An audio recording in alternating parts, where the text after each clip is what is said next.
हिंदी। हम लोग chapters already complete कर चुके हैं जो आपके टेक्स्ट बुक में हैं। आज हम लोग स्टार्ट कर रहे हैं ग्रामेटिकल टॉपिक्स। जो आज हमारा पहला टॉपिक है वो है कहानी लेखन। आप सबके माइंड में क्वेश्चन होगा कि मैम कहानी लेखन तो हमें आता है, हम लोग लास्ट 2 सालों से कहानी लिख रहे हैं, बट आज मैं आपको एक प्रॉपर वे बताने वाली हूँ कि कहानी लिखी कैसे जाती है।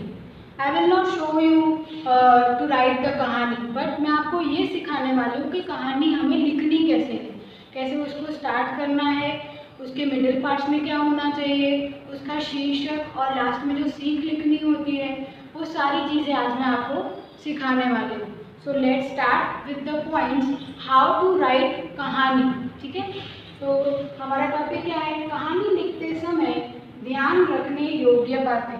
हमें यहाँ पर मैंने पॉइंट्स लिखी हुई है, द मेन पॉइंट्स जो आपको ध्यान रखनी है जब भी हम वीडियो बनाते हैं कहानी के लिए, या हम लोग जब कहानी लिख रहे हैं उस टाइम पर, कहानी लिखने टाइम ये सारी बातों का हमें ध्यान रखना है। सबसे पहली पॉइंट है रूपरेखा। क्वेश्चन होगा रूपरेखा मतलब क्या? इंग्लिश में हम बोल सकते हैं क्लूज। आप जब भी देखा होगा क्वेश्चन पेपर में रूपरेखा यानी पॉइंट्स मिले हुए होते हैं, जैसे आप यहाँ पर देख सकते हो, यहाँ पर मैंने पॉइंट्स लिखे हैं कहानी के, छोटे छोटे क्लूज लिखे हैं, उनकी हेल्प से हम कहानी बनाते हैं। तो सबसे पहली पॉइंट है रूपरेखा। रूपरेखा को अच्छे से 2 से 3 बार पढ़ना है, उसको ध्यान से समझना है कि उसमें क्या बोलना चाह रहे हैं। ठीक है, रूपरेखा कंप्लीट होने के बाद पॉइंट आता है विस्तार। विस्तार किसका करना है? रूपरेखा का। आपने जो रूपरेखा पढ़ी, आपने जो क्लूज पढ़े, उसके बारे में अब हमें डिटेल में समझाना है। एक एक रूपरेखा को, एक एक क्लू को अच्छे से एक्सप्लेन करके हिंदी में उसका एक प्रॉपर स्टेटमेंट बनाना है, उसमें हो जाएगा विस्तार। क्लियर? अब आते हैं नेक्स्ट बातें, अन्य बातें। कौन सी बातों का ध्यान रखना होता है? यहाँ पर मैंने आप पॉइंट्स मेंशन नहीं किए हैं, but I want to clear with you कि यहाँ पर अन्य कौन सी बातें होती हैं। सबसे इम्पॉर्टेंट चीज़, कहानी लिखते समय सबसे मेन बात जो ध्यान रखनी होती है वो है कहानी भूतकाल में होनी चाहिए, क्योंकि कहानी वो है जो चीज़ पहले हो चुकी है पास्ट में। जैसे इंग्लिश में हम बोले जो चीज़ पास्ट में हो चुकी है, जो भूतकाल में हो चुकी है, उस बारे में मैं कहानी लिख रही हूँ, वर्णन कर रही हूँ, तो वो कहानी भूतकाल में होनी चाहिए। जैसे कि स्टेटमेंट क्या होगा? एक रामपुर नाम का गांव था। हम ऐसा नहीं लिख सकते रामपुर नाम का गांव है, वहाँ पर राजा रहते हैं, this will be wrong. Right statement क्या होना चाहिए? एक रामपुर नाम का गांव था, वहाँ पर राजा भोज नामक एक राजा रहते थे। था, थी, थे, ये वाले वर्ड्स यूज होने चाहिए, क्योंकि हमें हमेशा कहानी भूतकाल में लिखनी है।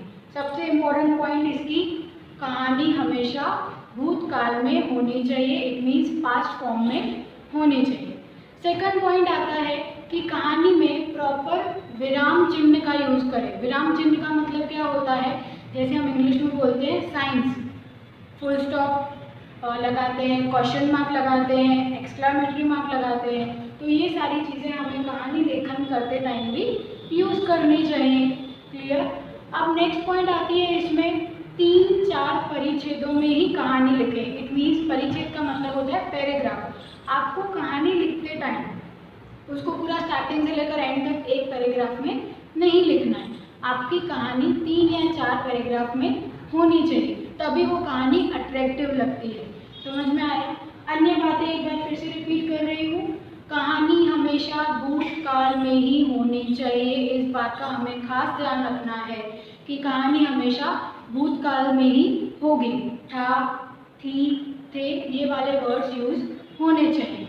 सेकंड पॉइंट आता है कहानी अन्य बातों में जो है कि आपको विराम चिन्ह का यूज करना है। विराम चिन्ह का मतलब क्या है? साइंस, फुल स्टॉप लगाना। हिंदी में हम फुल स्टॉप की जगह पर क्या लगाते हैं? एक पूरा डंडी का मार्क लगाते हैं, जो हमारा फुल स्टॉप विराम चिन्ह कहते हैं उसे। उसके बाद आता है क्वेश्चन मार्क, एक्सक्लेमेटरी मार्क, ये सारे मार्क्स का भी हम लोग यूज़ कर सकते हैं कहानी लिखते टाइम।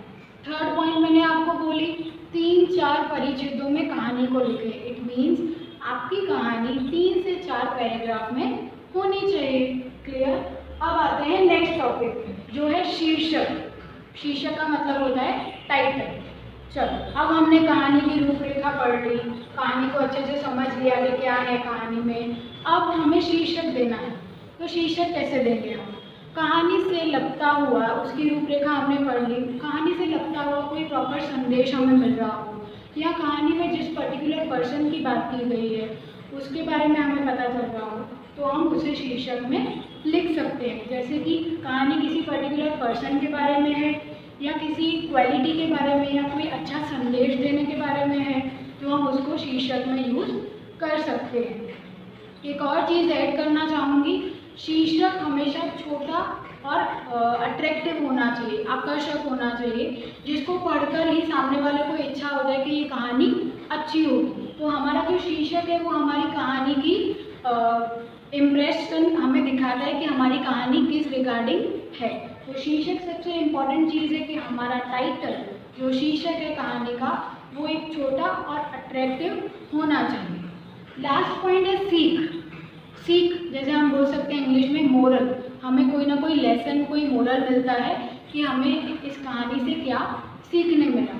तो सीख हम लोग कहानी के अंत में, जब हमारी कहानी खत्म हो जाती है, तब कहानी के अंत में 1 से 2 वाक्य में हम लोग सीख लिख सकते हैं कि हमें इस कहानी से क्या सीखने मिला। करेक्ट। अब ये पॉइंट सारी एक बार फिर से रिपीट कर रही हूँ, ध्यान से सुनना। कहानी लिखते समय ध्यान रखने योग्य बातें। सबसे पहले रूपरेखा, सारी रूपरेखा को अच्छे से एक बार या 2 से 3 बार पढ़ लें। आप रूपरेखा पढ़ेंगे तो आपको स्टोरी के बारे में ज़्यादा आइडिया आएगा कि हमें क्या लिखना है। विस्तार, हर एक रूपरेखा को विस्तार में समझाएं। इट मीन्स आपको विस्तार में, डिटेल में उस रूपरेखा के बारे में लिखना है। अन्य बातें जो मैं बता चुकी हूँ, कहानी भूतकाल में होनी चाहिए, विराम चिन्हों का यूज़ करें, और लास्ट में क्या बोला था मैंने, 3-4 पैराग्राफ में, एटलीस्ट 3 to 4 पैराग्राफ में आपको कहानी लिखनी है। शीर्षक, शीर्षक का अर्थ क्या है? टाइटल। आपका शीर्षक छोटा और आकर्षक होना चाहिए। लास्ट है सीख। सीख 1 से 2 वाक्य में हम लिख सकते हैं। वो किसके बारे में होगी? हमें कहानी से क्या सीखने मिला उसके बारे में हम लोग यहाँ पर लिख सकते हैं। तो आई होप कि आपको समझ में आ गया होगा कि कहानी लिखते समय हमें कौन सी बातों का ध्यान रखना है। चलो, आज हम लोग एक और एग्जाम्पल भी सॉल्व कर लेते हैं। मैं आपको एक शॉर्ट में स्टोरी भी करवा देती हूँ कि हमें स्टोरी कैसे स्टार्ट करनी है, उसका मिडिल पार्ट कैसे होना चाहिए। ठीक है, तो यहाँ पर मैंने बोर्ड पर आपके लिए एक स्टोरी की रूपरेखा लिख कर रखी है। हम सबसे पहले ये पूरी रूपरेखा पढ़ेंगे, उसके बाद हम लोग उसके बारे में विस्तार में लिखेंगे। तो सबसे पहले क्या है? एक बूढ़ा किसान, 4 बेटे, बेटों का आपस में लड़ना झगड़ना। बूढ़ा किसान मृत्युशैया पर, मृत्युशैया मतलब क्या होता है कि वो मरने की कतार पे, जो बूढ़ा इंसान किसान है वो मरने वाला है। बेटों की चिंता, बेटों को बुलाना, लकड़ियों का गट्ठर तोड़ने के लिए कहना। गट्ठर का अर्थ क्या होता है कि जिसमें 4-5 लकड़ियाँ एक साथ हो, उसका बंच बनाकर उसने अपने बच्चों को दिया तोड़ने के लिए। तोड़ ना पाना, गट्ठर की लकड़ियाँ अलग करना। प्रत्येक बेटे को एक एक लकड़ी तोड़ने के लिए कहना। आसानी से तोड़ना, सीख। चलो, हमने ये पूरी रूपरेखा पढ़ ली। अब आपके माइंड में क्वेश्चन होगा कि मैम स्टार्ट कैसे करें? क्या हम डायरेक्टली यहाँ से स्टार्ट करेंगे, ये बूढ़ा किसान था? नहीं, हमें स्टार्ट करना है किसी न किसी पर्टिकुलर जगह से। उसमें हम लोग कोई भी गांव ले सकते हैं। जैसे कि एक एग्जांपल ले लेते हैं, एक रामपुर नाम का गांव था। वहाँ पर हम ऐसा बोल सकते हैं, किसी भी बूढ़े किसान का नाम लिख दीजिए आप, जैसे कि रामलाल। रामपुर नाम का गांव था, वहाँ पर रामलाल नामक का एक बूढ़ा किसान रहता था। उसके 4 बेटे थे।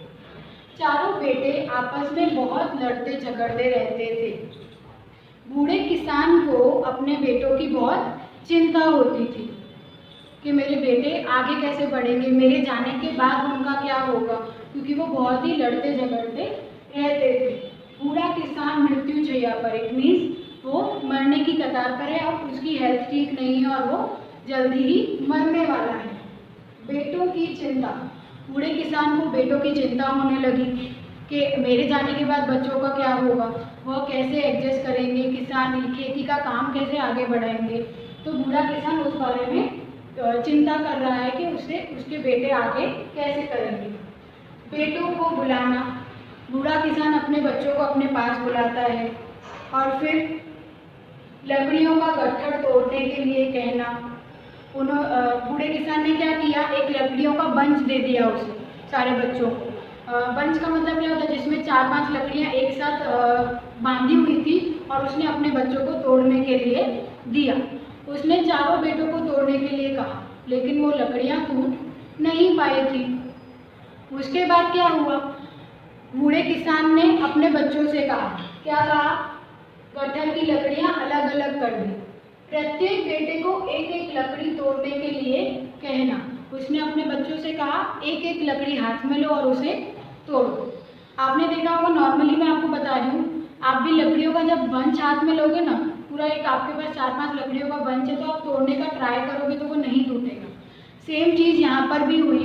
बूढ़े किसान ने अपने बच्चों को बोला, आप एक एक लकड़ी अलग अलग कर दो। और जब हमारे हाथ में एक लकड़ी होती है तो वो आसानी से टूट जाती है, करेक्ट। तो यहाँ पर बूढ़ा किसान भी अपने बच्चों को यही सिखाना चाह रहा था, आसानी से तोड़ना। उन्होंने एक एक लकड़ी उठाई और वो लकड़ी टूट गई। लास्ट में हमें सीख क्या मिली इससे, हमें सीख यही मिल रही है कि हमारा एकता में, अगर हम लोग एकता से, यूनिटी से काम करेंगे तो हम अपना काम अच्छे से कर सकते हैं। तो अब ये हमने रूपरेखा पढ़ी, हमने स्टोरी को विस्तार से समझाया, भूतकाल में स्टोरी को लिखा। अब आती है शीर्षक की बात कि शीर्षक कैसे लगाना है स्टोरी को। तो शीर्षक क्या होगा, हमने स्टोरी में क्या सीखा, एकता के बारे में सीखा। तो हम स्टोरी का शीर्षक दे सकते हैं, एकता है, एकता में ही शक्ति है। ऐसा करके स्टोरी का शीर्षक हो सकता है। सीख क्या लिख सकते हैं कि अगर हम लोग एकता से काम करें, यूनिटी से काम करें, तो हम अपना काम कंप्लीट कर सकते हैं और हमें कोई पीछे नहीं कर सकता। आई होप कि आज आपके माइंड में कहानी लेखन का टॉपिक क्लियर हुआ होगा। Thank you.